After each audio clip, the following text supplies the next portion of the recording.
100 రోజుల్లో 6 గ్యారెంటీలు అమలు చేస్తామని చెప్పి 500 రోజులైనా అమలు చేయలేదని మండిపడ్డారు బీఆర్ఎస్ వర్కింగ్ ప్రెసిడెంట్ కేటీఆర్. ప్రస్తుత పరిస్థితులు చూస్తుంటే 6 గ్యారెంటీలకు మంగళం పాడినట్లుగా కనిపిస్తోందన్నారు. హామీలు ఎప్పుడు అమలు చేస్తారంటూ అసెంబ్లీలో కేటీఆర్ ప్రశ్నించారు. ఈ నేపథ్యంలో సీఎం రేవంత్ కేటీఆర్ కు కౌంటర్ ఇచ్చారు. గత ప్రభుత్వం వదిలేసిన రుణమాఫీ, రైతు భరోసా అన్ని తామే ఇస్తున్నామని, ఏ హామీ ఎక్కడ అమలు చేయలేదో కేటీఆర్ చెప్పాలన్నారు సీఎం రేవంత్.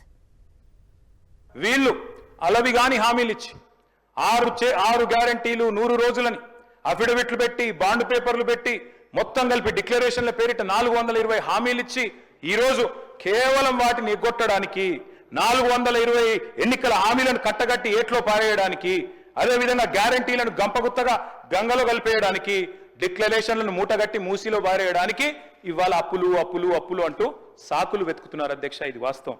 మీరు ఎగ్గొట్టిన రైతు బంధు మేమే చెల్లిస్తుమి, మీరు ఎగ్గొట్టిన రైతు రుణమాఫీ మేమే చేస్తుమి, మీరు ఒరేసుకుంటే ఉరేసుకున్నారని మీరు చెబితే కూడా మేము ఆ వరిని ఇవ్వడమే కాకుండా 500 రూపాయల బోనస్ ఇచ్చి కొనుగోలు చేస్తుమి, ఉచిత కరెంటును కొనసాగించి 24 గంటలు ఇచ్చి 1000 కోట్ల రూపాయలు మేమే చెల్లిస్తుమి. ఇవాళ రైతు బీమా పథకాన్ని మేమే చేస్తాం. ఎన్నికల హామీలను ఎక్కడ అమలు చేయలేదు అధ్యక్ష.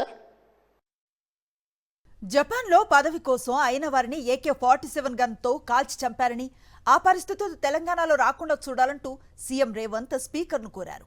తెలంగాణ ప్రజలపై గన్ పెట్టి ఉద్యమాన్ని అణచివేయాలని రైఫిల్ రెడ్డే ఆనాడు ప్రయత్నించారన్నారు కేటీఆర్. కాంగ్రెస్లోని సీనియర్ నేతలను కాదని తానే పదవి లాక్కుంటున్నారంటూ కేటీఆర్ రేవంత్ కు కౌంటర్ వేశారు. నేపాల్ యువరాజు దీపేంద్ర తన కుటుంబంలోని 8 మందిని AK-47 పెట్టి కాల్ చేసిందట పదవి ఇవ్వలేదని.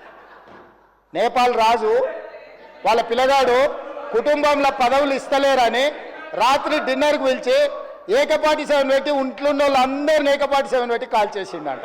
అట్లాంటి పరిస్థితులు తెలంగాణలో రాకుండా చూడండి అధ్యక్ష. ముఖ్యమంత్రి గారికి ఏదో AK-47 గురించి చెప్పారు అధ్యక్ష, ఏదో ఎవరో కాల్చి చంపారంట.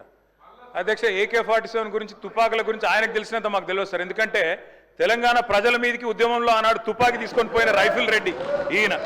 అవును అధ్యక్ష, కరెక్ట్. ఎవరిని చంపే అధికారం లాక్కున్నారు అధ్యక్ష. అక్కడ పాపం పాత కాంగ్రెస్ వాళ్ళందరినీ ఖతం చేసి ఆయన అక్కడ పదవి లాక్కొని ఇలా మమ్మల్ని అంటే ఎట్లా అధ్యక్ష?